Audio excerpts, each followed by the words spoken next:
مبلغ بنوں سنتوں کا خوب چرچا کروں سنتوں کا، ہو کرم بہر خاک مدینہ۔ الحمدللہ رب العالمین والصلاة والسلام علی سید المرسلین۔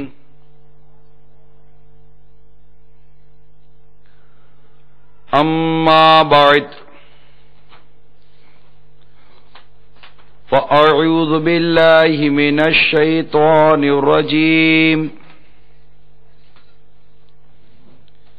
بسم اللہ الرحمن الرحیم۔ الصلاة والسلام علیک یا رسول اللہ وعلى آلك وأصحابك يا حبيب الله۔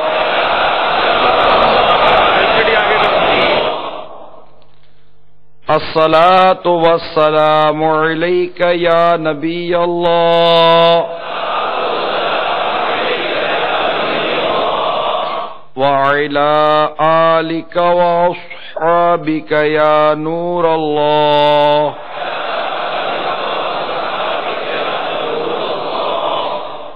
نویت سنت الاعتکاف۔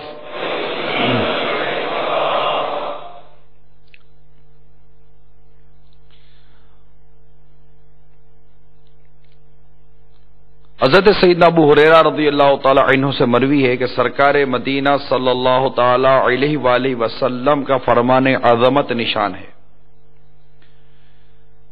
اللہ عز و جل کے کچھ سیاح یعنی سیر کرنے والے فرشتے ہیں، جب وہ محافل ذکر کے پاس سے گزرتے ہیں تو ایک دوسرے سے کہتے ہیں یہاں بیٹھو۔ جب ذاکرین یعنی ذکر کرنے والے دعا مانگتے ہیں تو فرشتے ان کی دعا پر آمین یعنی ایسا ہی ہو کہتے ہیں۔ جب وہ نبی پر درود بھیجتے ہیں تو وہ فرشتے بھی ان کے ساتھ مل کر درود بھیجتے ہیں، حتیٰ کہ وہ منتشر یعنی ادھر ادھر ہو جاتے ہیں۔ پھر فرشتے ایک دوسرے کو کہتے ہیں کہ ان خوش نصیبوں کے لیے خوشخبری ہے کہ وہ مغفرت کے ساتھ واپس جا رہے ہیں۔ صلو علی الحبیب صلی اللہ تعالی علی محمد۔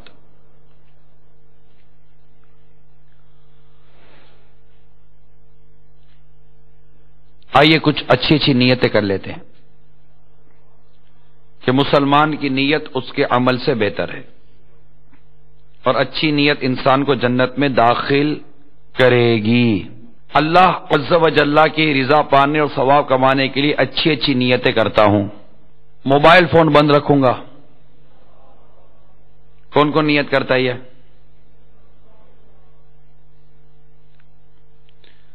نہ فون کروں گا، نہ وصول کروں گا، نہ میسج کروں گا، نہ میسج پڑھوں گا۔ بلا وجہ کپڑے یا داڑھی یا سر کے بال یا بدن سہلانے، دریک سے دھاگے نوچنے، زمین پر انگلیوں سے کھیلنے، ادھر ادھر دیکھنے، باتیں کرنے، ٹیک لگانے، پردے میں پردہ نہ ہونے کی صورت میں گھٹنے کھڑے کر کے دوسروں کے لیے بدنگاہی کا باعث بننے، گھٹنوں میں سر رکھنے، دوسروں کو اشارے کرنے اور اٹھ کر چل پڑنے وغیرہ سے بچتے ہوئے علم دین کی تعظیم کی خاطر جہاں تک ہو سکا دو زانوں بیٹھ کر علم دین سمجھنے کے لیے نگاہیں جھکائے اول تا آخر خوب کان لگا کر بیان سنوں گا۔ ماشاءاللہ صلو علی الحبیب وغیرہ سن کر ثواب کمانے اور صدا لگانے والے کی دل جوئی کے لیے نمایاں آواز سے جواب دوں گا، ضرورتاً سمٹ سرک کر دوسروں کے لیے جگہ کشادہ کروں گا، دھکا وغیرہ لگا تو صبر کروں گا، گرنے جھرکنے الجھنے اور جھگڑنے سے بچوں گا، خاص خاص باتیں لکھوں گا، حسب موقع عز و جل صلی اللہ علیہ وآلہ وسلم رضی اللہ تعالی عنہ رحمت اللہ تعالی علیہ پڑھوں گا۔ خشوع نفاق یعنی اعضاء میں تو خشوع ہو مگر دل عاجزی سے خالی ہو سے بچوں گا۔ بیان کے بعد خود آگے بڑھ کر سلام و مصافحہ اور انفرادی کوشش کروں گا، با نیت ادائے سنت بات کرتے ہوئے مسکراتا رہوں گا۔ کچھ اپنے لیے بھی نیتیں کیے لیتا ہوں۔ ترجمہ کنز الایمان، اپنے رب عز و جل کی راہ کی طرف بلاؤ پکی تدبیر اور اچھی نصیحت سے۔ اور بخاری شریف میں وارد فرمان مصطفیٰ صلی اللہ تعالی علیہ وسلم، بلغوا عنی ولو آیہ، یعنی پہنچا دو میری طرف سے اگرچہ ایک ہی آیت ہو، کی پیروی کروں گا۔ اعلاء کلمۃ الحق، یعنی اللہ عز و جل کا کلمہ بلند کروں گا، نیکی کا حکم دوں گا، برائی سے منع کروں گا، حتی الامکان لکھا ہوا دیکھ کر بیان کروں گا، حسب موقع عز و جل صلی اللہ تعالی علیہ وآلہ وسلم رضی اللہ تعالی عنہ اور رحمت اللہ تعالی علیہ پڑھوں گا۔ عربی اور انگریزی اور مشکل الفاظ و اشعار بولتے وقت دل کے اخلاص و توجہ رکھوں گا، یعنی اپنی علمیت کی دھاک بٹھانی مقصود ہوئی تو بولنے سے بچوں گا۔ دعوت اسلامی کے جملہ مدنی کام بشمول مدنی قافلہ و مدنی انعام نیز علاقہ دورہ برائے نیکی کی دعوت کی رغبت دلاؤں گا۔ نظر کی حفاظت کی عادت بنانے کی خاطر دوران بیان حتی الامکان نگاہیں نیچی رکھوں گا، کہاں لگانے اور لگوانے سے بچوں گا۔ صلو علی الحبیب صلی اللہ علیہ وسلم۔ منقول ہے اہل شام میں سے ایک شخص جو بڑا قوی اور روبدار تھا، امیر المومنین سیدنا عمر فاروق اعظم رضی اللہ تعالی عنہ کی بارگاہ میں حاضری دیا کرتا تھا۔ کچھ عرصے تک وہ نہ آیا تو سیدنا فاروق اعظم رضی اللہ تعالی عنہ نے لوگوں سے اس کا حال دریافت فرمایا۔ لوگوں نے بتایا، یا امیر المومنین اس کا حال نہ پوچھیں، وہ تو شراب بدمست رہنے لگا ہے۔ یہ سن کر امیر المومنین سیدنا فاروق اعظم رضی اللہ تعالی عنہ نے اس کے نام ایک مکتوب تحریر کروایا، کیونکہ آپ کو بڑا رنج ہوا کہ ایک شخص گناہوں میں مبتلا ہو گیا۔ آپ لکھواتے ہیں، من جانب عمر بن خطاب با نام فلاں بن فلاں، سلام علیک۔ اس کے بعد میں تمہارے لیے اس اللہ عز و جل کی حمد کرتا ہوں جس کے سوا کوئی معبود نہیں، وہ گناہوں کو معاف کرنے والا، توبہ قبول کرنے والا، سخت عذاب دینے والا، بڑی قدرت والا ہے، اس کے سوا کوئی معبود نہیں، اس کی طرف لوٹ کر جانا ہے۔ یہ مکتوب لکھوایا۔ پھر جو حاضرین تھے ان سے ارشاد فرمایا، سب مل کر اس کے لیے دعا کرو، اللہ عز و جل اس کا قلب پھیر دے اور اس کی توبہ قبول فرمائے۔ پھر سیدنا فاروق اعظم رضی اللہ تعالی عنہ نے جس کے ہاتھ مکتوب روانہ کیا اس کو ارشاد فرمایا، دیکھو یہ مکتوب اس کو اس وقت دینا جب وہ نشے سے ہوش میں آ گیا ہو، اور سنو اس کے علاوہ کسی دوسرے کو مت دینا، صرف اسی کو دینا۔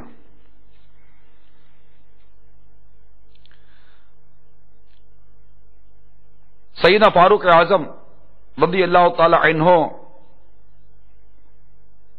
کا مکتوب جب اس کے پاس پہنچا، اس نے لیا، بار بار پڑھا اور غور کرتا رہا کہ اس نیکی کی دعوت والے مکتوب میں مجھے سزا سے ڈرایا گیا بھی ہے اور معافی کی امید بھی دلائی گئی ہے۔ پھر اس کو پڑھ پڑھ کر رونے لگا، اپنے گناہوں سے توبہ کرنے لگا، حتیٰ کہ اس نے شراب نوشی سے توبہ کر لی، اور پھر جب تک جیا شراب کے قریب بھی نہیں گیا۔ سیدنا فاروق اعظم رضی اللہ تعالی عنہ کو جب اس رد عمل کی خبر ملی تو ارشاد فرمایا،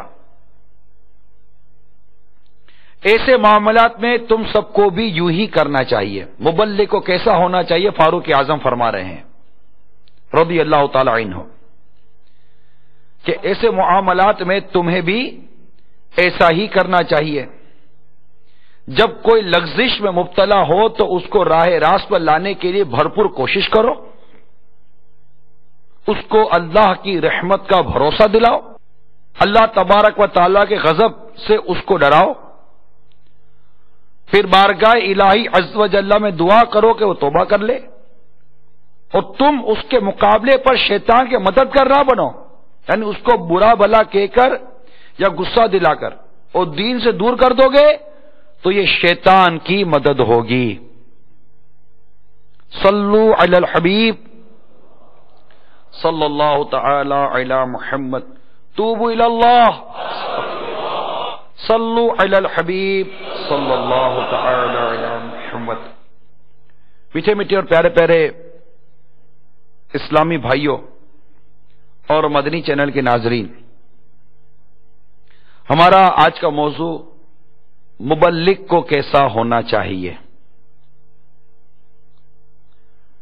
جہاں یہ موضوع دعوت اسلامی کے عظیم الشان سنتوں بھرے مدنی ماحول کے لیے انتہائی اہم اور مفید ترین ہوگا، وہیں اگر غور کریں تو ہم سب کے لیے انشاءاللہ اس میں سے سیکھنے کے بہت سارے مدنی پھول مل سکتے ہیں۔ کیونکہ سب سے پہلے ہمیں یہ دیکھنا ہے کہ مبلغ کیا یہ داڑھی والا یا امامہ شریف سر پر سجانے والا، کیا یہی ایک مبلغ ہے یا مبلغ کی کچھ اور بھی وضاحت یا تعریف بیان کی جاتی ہے؟ یہ ضروری ہے اس کو سمجھنے کے لیے، تاکہ ہمارا یہ موضوع اس کی وسعت بڑھے۔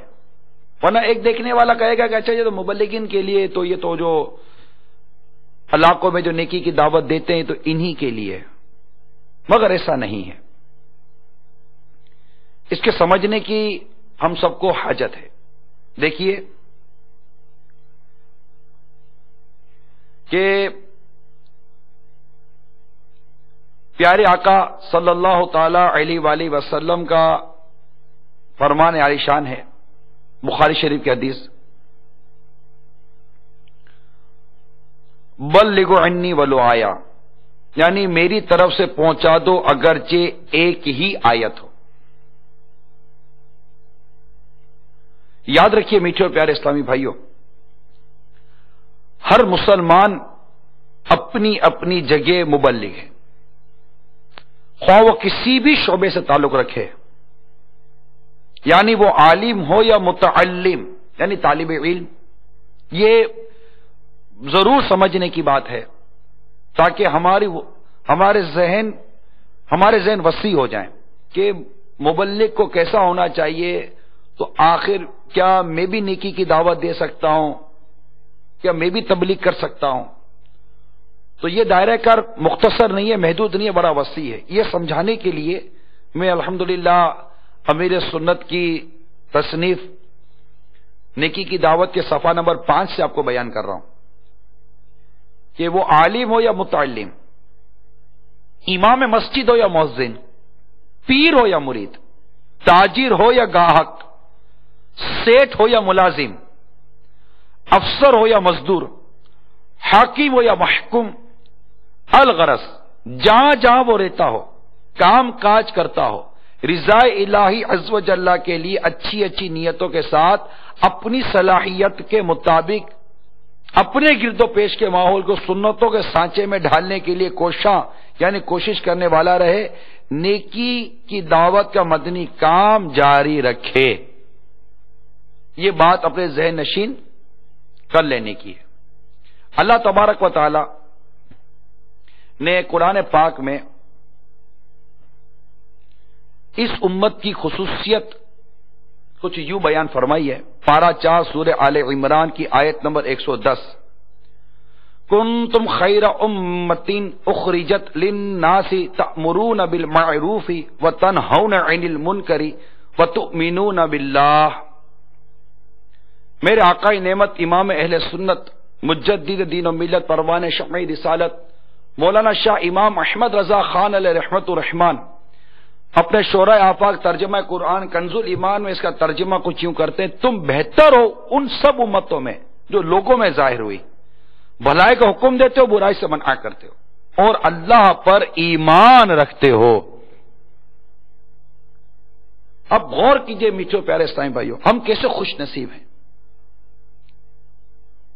کہ اللہ تبارک و تعالیٰ کے حبیب لبیب صلی اللہ تعالی علیہ وسلم کے دامن کرم ہم گناہ گاروں کے ہاتھوں میں آیا۔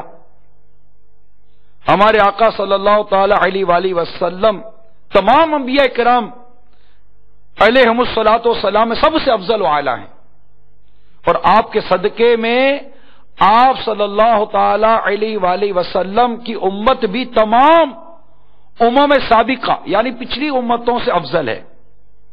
اچھا، اب افضلیت کا سبب کیا ہے؟ تو کوئی یہ نہ سمجھے کہ اس امت کی افضلیت کا سبب یہ ہوگا یہ ہوگا یہ ہوگا۔ آپ کو بتاؤں کہ افضلیت کا سبب ہرگز یہ نہیں کہ اس امت میں سرمایہ داروں کی کثرت ہوگی، یا یہ لوگ دنیاوی طور پر بہت تعلیمی یافتہ ہوں گے، ان میں انجینئر ڈاکٹر بکثرت ہوں گے، نہ ہی فضیلت کی وجہ یہ ہے کہ یہ جنگجو بہادر اور طاقتور ہوں گے، یا یہ اس لیے افضل ہے کہ نہایتی چالاک اور زیرک یعنی ہوشیار ہوں گے، بلکہ ان کی افضلیت کی وجہ تو یہ ہے کہ یہ امر بالمعروف و نہی عن المنکر یعنی بھلائی کا حکم دینے والے، برائی سے منع کرنے کے اہم منصب پر فائز ہوں گے۔ اور اللہ تبارک و تعالیٰ کی بارگاہ میں دعا ہے کہ رب کریم پیارے حبیب صلی اللہ تعالی علیہ وسلم کے صدقے توفیل اپنے منصب عالی کی اہمیت کو سمجھنے کی ہمیں توفیق عطا فرمائے۔ ہم یہاں سے ہٹ گئے تو سب سے پہلے کچھ اپنی مبلغ کے متعلق کچھ چند مدنی پھول عرض کرتا ہوں، اور تبلیغ دین کی اہمیت کو کچھ عرض کرنے کی کوشش کرتا ہوں۔ انشاءاللہ اس طرح پھر ایک مبلغ کو کیسا ہونا چاہیے اس کے پورے موضوع کو ہم اللہ نے چاہا تو اپنے اس پورے اس میں لے لیں گے، کہ یہ بات اول سمجھ لینے کی ہے کہ ہم میں سے ہر ایک اپنی اپنی جگہ پر نیکی کی دعوت دے، کیونکہ یہ نیکی کی دعوت نہ دینے کی وجہ سے ہمیں نقصان بہت ہوئے۔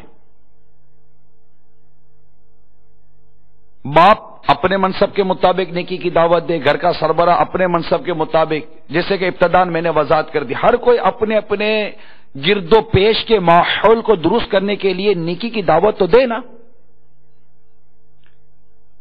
آپ کے سامنے گناہ ہو رہا ہے اور آپ جانتے ہیں کہ میں اس گناہ کو روک سکتا ہوں، تو آپ کیوں نہیں روک رہے؟ اور نیکی کی دعوت اور تبلیغ دین کی اہمیت کو ہم کیوں نہیں سمجھ رہے؟ اور وہ فضیلت جو نیکی کی دعوت دینے والے کے لیے وارد ہوئی ہے، ہم اس میں سے حصہ کیوں نہیں پا رہے؟ اور یہ بات ہماری سمجھ میں کیوں نہیں آ رہی کہ اسلام میں تبلیغ بڑی اہم عبادت ہے۔ تمام عبادتوں کا فائدہ خود اپنے کو یعنی اپنی ذات کو ہوتا ہے، اور مگر تبلیغ کا فائدہ دوسروں کو بھی۔ کسی نے سرکار مدینہ صلی اللہ تعالی علیہ وسلم کی بارگاہ میں عرض کی، بہترین بندہ کون ہے؟ ارشاد فرمایا، اللہ تعالی سے ڈرنے والا، صلہ رحمی یعنی رشتہ داروں کے ساتھ اچھا سلوک کرنے والا، اچھی باتیں بتانے والا اور برائیوں سے روکنے والا۔ حضرت سیدنا حسن بصری علیہ رحمت اللہ کبھی فرماتے ہیں کہ جو اچھی باتوں کا حکم دے، برائیوں سے روکے، وہ اللہ تعالی کا بھی خلیفہ ہے، اس کے رسول کا بھی خلیفہ ہے، اس کی کتاب یعنی قرآن کا بھی۔ اگر مسلمانوں سے تبلیغ چھوڑ دی، یعنی مسلمانوں نے تبلیغ چھوڑ دی تو ان پر ظالم بادشاہ مسلط ہوں گے۔ حدیث پاک میں اگر مسلمانوں نے تبلیغ چھوڑ دی، ان پر ظالم بادشاہ مسلط ہوں گے اور ان کی دعائیں قبول نہ ہوں گی۔ اسی طرح امیر المومنین حضرت سیدنا ابو بکر صدیق رضی اللہ تعالی عنہ فرماتے ہیں، اے لوگوں بھلائی کا حکم دو، برائی سے منع کرو، تمہاری زندگی بخیر گزرے گی۔ امیر المومنین مولا کائنات علی المرتضی شیر خدا کرم اللہ تعالی وجہہ الکریم فرماتے ہیں، تبلیغ بہترین جہاد ہے۔ جیسے تبلیغ کرنا بہترین عبادت ہے، ایسے ہی تبلیغ چھوڑ دینا بدترین جرم، اور چھوڑنے والا ذلیل و خوار۔ امیر المومنین مولا کائنات مولا مشکل کشا شیر خدا کرم اللہ تعالی وجہ الکریم فرماتے، جو دل اچھائی کو اچھائی نہ سمجھے اور برائی کو برائی نہ سمجھے تو اس دل کے اوپر والے حصے کو ایسے نیچے کر دیا جائے گا جیسے تھیلے کو الٹا کیا جاتا ہے، اور پھر تھیلے کے اندر کی چیزیں بکھر جاتی ہیں۔ تو یہاں سے یہ بات سمجھانا مقصود ہے میرے میٹھے اور پیارے اسلامی بھائیوں کہ اول تو ہم سب کو نیکی کی دعوت دینی ہے، ہم سب کو اپنی ذمہ داری سمجھنی ہے۔ یہ دائرہ محدود نہیں ہے، یہ دائرہ وسیع ہے۔ گھر میں، دفتر میں، محلے میں، ہر جگہ پر اس کی اہمیت ہے۔ ماں اپنی جگہ اپنے منصب کے مطابق جو اس کا دائرہ کار ہے گھر کی گھریلو خانہ داری کے اندر، وہ دیکھے میں نے کہا نیکی کی دعوت دے رہی ہے، بیٹی ہے، چھوٹا بچہ ہے، اپنی آنکھوں کے سامنے برائی ہوتی دیکھے گی تو کیا وہ چپ رہے گی؟ اس کو اس کے منصب اور ذمہ داری کے مطابق جہاں جہاں اس کو شریعت نے اجازت دی ہے اس کو برائی کو روکنا ہے، نیکی کی دعوت دینی ہے، باپ کو دینی ہے، بھائی کو دینی ہے، بہن کو دینی ہے، پڑوسی کو پڑوسی کے لیے نیکی کی دعوت دینی ہے۔ اگر پڑوسی کو گناہ میں مبتلا دیکھ کر اس کو گناہوں سے باز رکھنے کی کوشش نہیں کرے گا، اس کی بھی قیامت کے دن گرفت ہونے کی روایتیں ملتی ہیں۔ اور آپ جو اس وقت ہم جو ماحول دیکھ رہے ہیں مسلمانوں کا اور دنیا میں جو ہم اس وقت حالت دیکھ رہے ہیں کہ نیکی کی دعوت عام کرنے کی جتنی ضرورت آج ہے شاید پہلے کبھی نہ تھی۔ میٹھے اسلامی بھائیوں، میرے مدی چرے کے ناظرین، ذرا تھوڑی سی توجہ کریں کہ 100 کروڑ افسوس ہے کہ آج مسلمانوں کی بھاری اکثریت بھی عملی کا شکار ہے یا نہیں ہے؟ کیا ہم نہیں دیکھتے؟ نیکیاں کرنا نفس کے لیے بے حد دشوار اور ارتکاب گناہ بہت آسان ہو چکا ہے، کیا یہ ہم نہیں جانتے؟ گھر گھر گناہ داخل ہو چکا۔ سستا اور آسان دور کی بات ہے، اب تو گناہ مفت اور آسان ہو گیا ہے۔ مفت میں گناہ ہو رہے ہیں، گناہوں پر ابھارا جا رہا ہے، گناہوں کے مواقع دیے جا رہے ہیں، اور ایسی لالچ دی جاتی ہے گناہوں پر کہ بندہ بچے تو کیسے بچے، اور ایک طرف نیکی کی دعوت کا سلسلہ بند، مسجدوں کی ویرانی، سنیما گھروں ڈرامہ گاہوں کی رونق دین کا درد رکھنے والوں کو آٹھ آنسو رلاتی ہے۔ V C R, dish antenna, internet cable کا غلط استعمال کرنے والوں نے گویا اپنی آنکھوں سے حیا دھو ڈالی ہے۔ تکمیل ضروریات اور حصول سہولیات کی حد سے زیادہ جد و جہاد نے مسلمانوں کی بھاری تعداد کو فکر آخرت سے یکسر غافل کر دیا ہے۔ گالی دینا، تہمت لگانا، بدگمانی کرنا، غیبت کرنا، چگلی کھانا، لوگوں کے عیب جاننے کی جستجو میں رہنا، لوگوں کے عیب اچھالنا، جھوٹ بولنا، جھوٹے وعدے کرنا، کسی کا مال نہ حق کھانا، خون بہانا، کسی کو بلا اجازت شرعی تکلیف دینا، قرض دبا لینا، کسی کی چیز عاریتاً یعنی وقتی طور پر لے کر واپس نہ کرنا، مسلمانوں کو برے برے القاب سے پکارنا، کسی کی چیز اس سے ناگوار گزرنے کے باوجود بلا اجازت استعمال کرنا، شراب پینا، جوا کھیلنا، چوری کرنا، زنا کرنا، فلمیں ڈرامے دیکھنا، گانے باجے سننا، سود رشوت کا لین دین، ماں باپ کی نافرمانی اور انہیں ستانا، امانت میں خیانت، بدنگاہی، عورتوں کا مردوں اور مردوں کا عورتوں کی مشابہت یعنی نقالی کرنا، بے پردگی، غرور، تکبر، حسد، ریاکاری، اپنے دل میں کسی مسلمان کا بغض اور کینہ رکھنا، شماتت یعنی کسی مسلمان کو مرض، تکلیف یا نقصان پہنچنے کی صورت میں خوش ہونا، غصہ آ جانے پر شریعت کی حد توڑ ڈالنا، گناہوں کی حرص، حب جاہ، بخل، خود پسندی وغیرہ معاملات ہمارے معاشرے میں بڑی بے باکی کے ساتھ کس قدر پھیلتے چلے جا رہے ہیں؟ کیا ہم نہیں دیکھ رہے؟ ہمیں نظر نہیں آ رہے؟ کیا یہ کیفیات کا ہم جائزہ نہیں لے رہے؟ کیا یہ ماحول ہمارے گرد و پیش یا خود ان میں کئی عادتیں ہمارے اندر نہیں ہے؟ پھر کثیر گناہ ایسے ہیں جن کی وجہ سے براہ راست دوسروں کو نقصان اٹھانا پڑتا ہے۔ مثلا اگر کوئی شخص چوری کا گناہ کرے گا تو اس شخص کا نقصان تو ہوگا جس کی چیز چرائی جائے گی۔ بالکل یہی معاملہ ڈاکہ ڈالنے، اسلحہ دکھا کر موبائل وغیرہ چھین لینے والوں کا ہے۔ دنیاوی نقصانات تو ایک طرف رہے، گناہ کرنے والے کا اصل بڑا نقصان تو آخرت کا ہے۔ ذرا سنتوں کا درد رکھنے والے عاشقان رسول سوچو، گناہوں کی دلدل میں پھنسنے والوں کو کون نکالے گا؟ سوچو ذرا، سر جھکا کے سوچو، کون نکالے گا؟ اخلاقی تنزلوں اور پستیوں کی طرف گرتے چلے جانے والوں کو کردار کی بلندیوں کی جانب کون ابھارے گا؟ جہنم میں لے جانے والے اعمال میں مصروف رہنے والوں کو جنت میں لے جانے والے اعمال پر کون لائے گا؟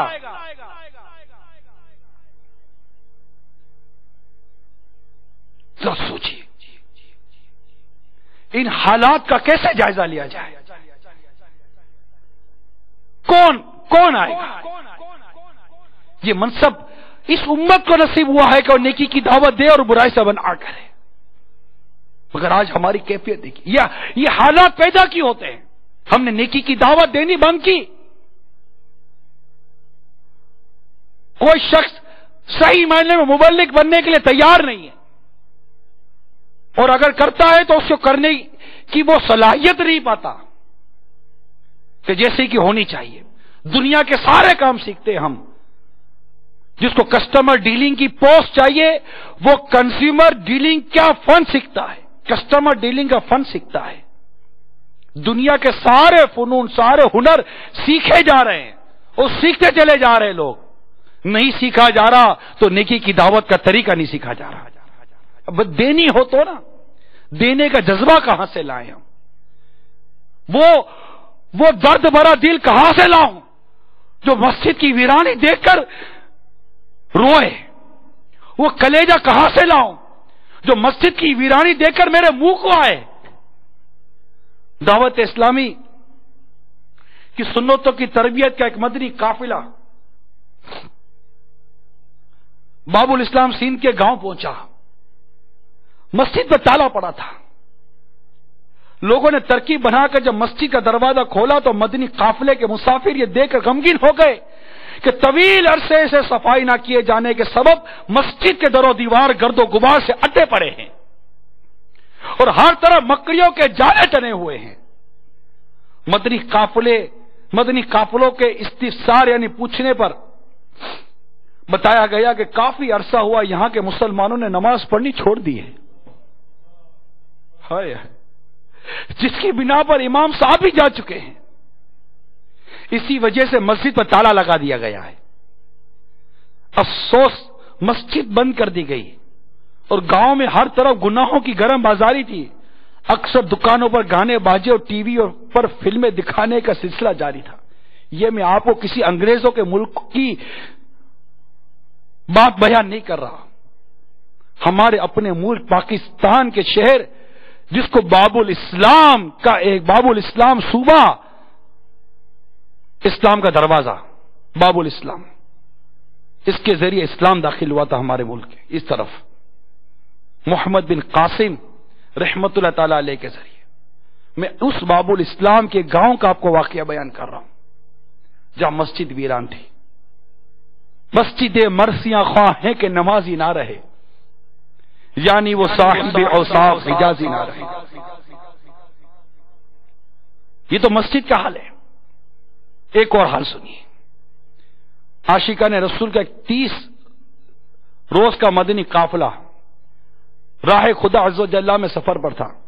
اسی دوران ایک مقام پر سنتیں سیکھنے سکھانے کے مدنی حلقے میں جب غسل کے فرائض سکھائے گئے تو ایک بزرگ روتے ہوئے کہنے لگے میری عمر 70 سال کی ہو چکی ہے مگر مجھے غسل کے فرائض کی معلومات نہ تھی.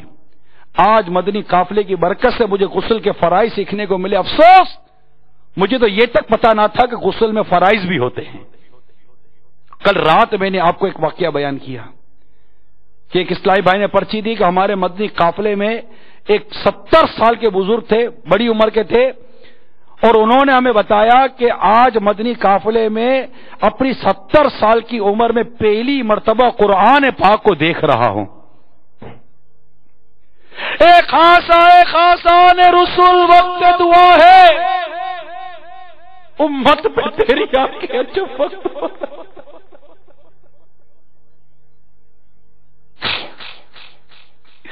وہ دین بڑی شان سے جو نکلا تھا وطن سے، پردیس میں وہ آج غریب الغربا ہے. جو کچھ بھی ہے سب اپنے ہی ہاتھوں کے ہے کرتوت، شکوا ہے زمانے کا نہ قسمت سے گلا ہے. دیکھے ہیں یہ دن اپنی ہی غفلت کی بدولت، سچ ہے کہ برے کام کا انجام برا ہے. آقا ہم نیک ہیں یا بد ہے بالآخر تمہارے، ہم نیک ہیں یا بد ہے آقا بالآخر ہے تمہارے. نسبت بہت اچھی ہے مگر حال برا ہے، تدبیر سنبھلنے کی ہمارے نہیں کوئی. بس ایک دعا تیری کہ جو مقبول خدا ہے. آقا کر حق سے دعا امت مرحوم کے حق میں، کر حق سے دعا امت مرحوم کے حق میں. قطروں میں بہت عشق کا جہاز آ کے گرا ہے.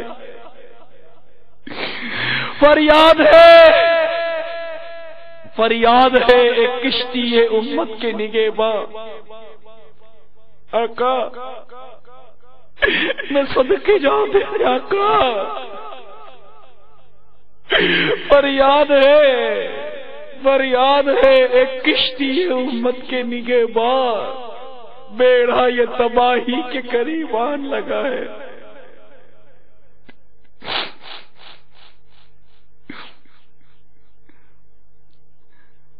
میرے میٹھے اور پیارے اسلامی بھائیوں اور مدنی چینل کے ناظرین، کیا وقت دیکھنا ہے.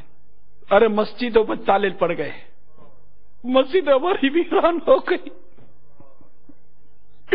سنیما گھر آباد ہو گئے، تفریح گاہیں آباد ہو گئی، گناہ بھرے مقامات اڈے پڑے ہوئے ہیں. مسجدیں یا تو بند ہو گئی، کھلی ہوئی ہیں تو کسی حد تک خالی، اور جو بچے کچھ نمازی ہیں تو ان میں اکثر کو نماز پڑھنے ہی نہیں آتی، اور وہ بھی چند بوڑھے لوگ نظر آتے ہیں. ان حالات میں بھی کیا نیکی کی دعوت ہم نہیں دیں گے؟ باپ کے سامنے بیٹا ڈانس کر رہا ہے، باپ خوش ہے. بیٹی نیم عریانی لباس پہن کر ماں باپ کے سامنے گھومتی پھرتی نظر آ رہی ہے، ماں باپ چپ ہیں. بازاریں بے پردہ عورتوں سے اڈی پڑی ہے، کوئی روکنے والا نہیں ہے، کوئی روکنے والا نہیں ہے، کوئی سمجھانے والا نہیں ہے.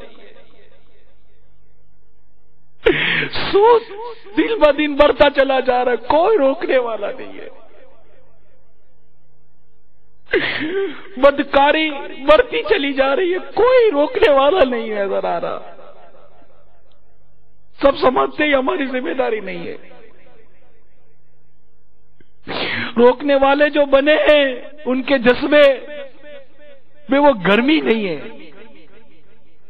ایک بزرگ کے بارے پڑھا کہ جب وہ برائی کو دیکھتے اور اس کو روک نہ پاتے تو ان کی پیشاب میں خون آ جاتا تھا. ہائے ہائے وہ جذبہ، واعظ قوم کی وہ پختہ خیالی نہ رہی، برق طبعی نہ رہی، شعلہ مقالی نہ رہی، رہ گئی رسم ازاں روح بلالی نہ رہی، فلسفہ رہ گیا تلقین غزالی نہ رہی، مسجد موسیہ خواہ کہ نمازی نہ رہے.